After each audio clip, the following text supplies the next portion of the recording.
Welcome back to the weekly recap brought to you by themortgagereal.com for the week ending January the 9th. It's definitely suitable and fit to say that volatility still remains a constant in this first full week of 2009. Just on Tuesday, we heard another big announcement that the Federal Reserve's plans to invest in mortgage-backed securities, as they did Christmas Eve, and they quoted, heavily invest in mortgage-backed securities, unquote, began here on Tuesday. They announced that they're going to be purchasing up to $500 to $600 billion in mortgage-backed securities by the end of June 2009. So what does that really mean? Well, we saw on Tuesdays the market react. We saw the Federal Reserve enacting, as just last week we announced 4 major firms that would be involved in purchasing these mortgage-backed securities. So what it equates to is about $4 billion a day being purchased on the open market from mortgage-backed securities. So in rational thinking, we would think, oh my gosh, interest rates are going to come down even lower. We're going below 4.5%. Let's put the brakes on here and back up a moment. The rationale behind this is you still have to realize we have a lot of buying pressure from the Feds, $4 billion on an average trading day being purchased off the market. But let's take that and put that into the selling side. There could be just as much sales pressure or even more on any given day. And how did that translate out? On here being Friday, we saw volatility. We actually saw the interest rates dive down, hit 4.75. Some later start advertising 4.625. Then we started seeing this whole blast about 4.5 again. The very next day, almost within the same trading day, we saw interest rates start to go back up. So volatility is still here. There is a ton of up and downs within one day. It's not that we're just constantly seeing these interest rates. And it's very interesting to hear as you discuss this with family, friends, coworkers, with mortgage professionals, those you're shopping with. It's very interesting when you talk to them at 9 a.m. and then you talk to them at 12 p.m. and you talk to them at 3 p.m. Just in those 6 hours, those interest rates could have gone through a dramatic swing. And a lot of times we are finding that. We're starting off the morning great. By noon, we're starting to wondering if we should eat lunch. And then at 3 o'clock, we're wondering if lunch is coming back up. Because it's just that volatile. And unless you have the stomach to worry these storms, you don't know when is actually the best time to do it. What we can say is 5%. Let's put this into perspective. 5% or less. Gosh, this is a 30-year fix of 5% money. It's almost unheard of. We go back 20 years, interest rates were, 13%, 14%. Go back further than that.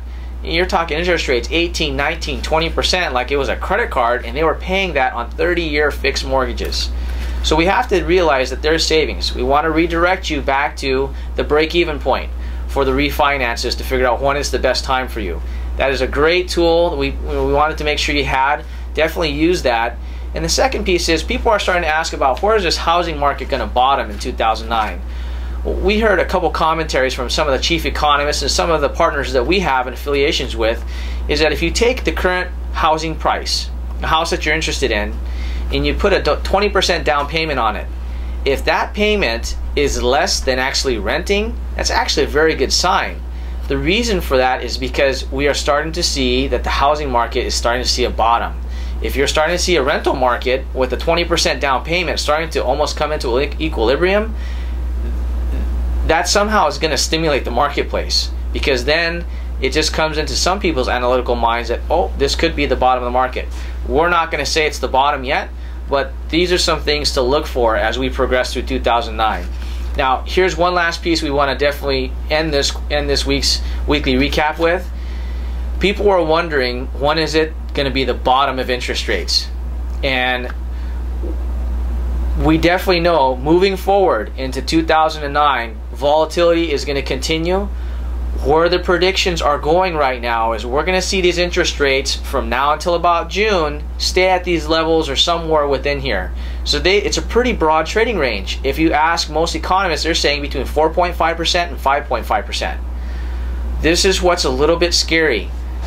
After June, a lot of economists are starting to talk about inflation again. And should inflation start to kick in, and where is it mostly the most visible is in gas prices. if that starts to happen, we're going to start to see interest rates deteriorate, because a lot of this money will be going back into commodities, reinvesting into the stock market. Unfortunately, the bond markets, mortgage-backed securities, we suffer from that because that's money leaving our funds, and that's going to cause higher yields and higher interest rates. A lot of volatility during those times, but will we see these interest rates at 4.5, 4.625, 4.75, 4.875? We don't know. And if it goes through the fact that Wall Street begins to show a lot of strength, those times might disappear. So we wanted to make sure you understand that this could be the crucial time to really get that application in, get your refinance going, and wait for the right time to lock. As a last piece in closing, we want to forewarn you that a lot of banks are now quoting up to 90 days to complete a refinance. On the brokerage side, we're still in shorter times than that, but a lot of institutions, named to some like Wells Fargo, Washington Mutual, possibly even Bank of America now, are at least going 45, but most are quoting 90 days for a refinance.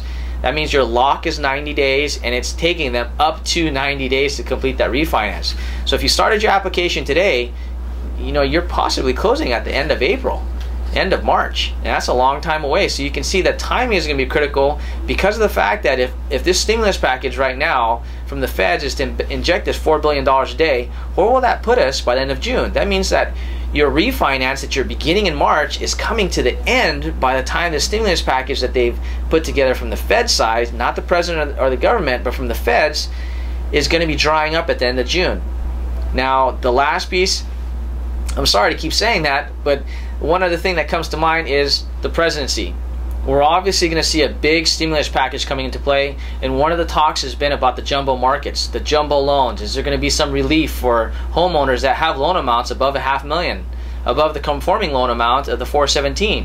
What's going to happen to those folks? Well, that's one of the things that we've heard, and obviously you can see and look up on Google, is to find out what's going on with that stimulus package.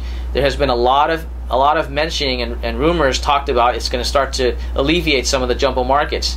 Is this going to happen right away as soon as he becomes president?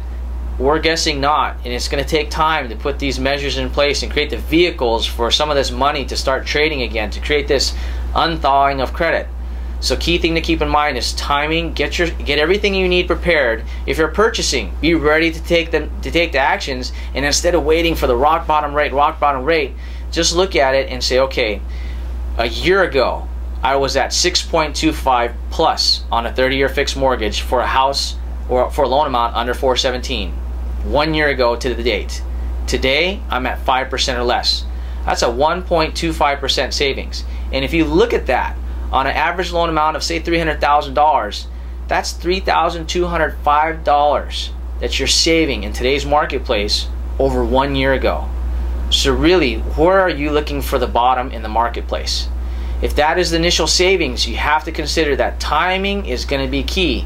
And not that the real estate's going to all of a sudden burst as a bubble and go back up, but still, if it's the right time for you, for either refinance or purchase, you just have to make that final decision to say, you know what, I might not be able to go much lower than this. Especially if we have not seen the availability at 4.5% without paying some money to buy it down in some outrageous closing costs. So you really have to start to weigh, when does it make the most sense? 5%. That's almost like a 5-year low since 2003 during the last refinance boom. So we wanted to make sure you understood that, and we brought that to you.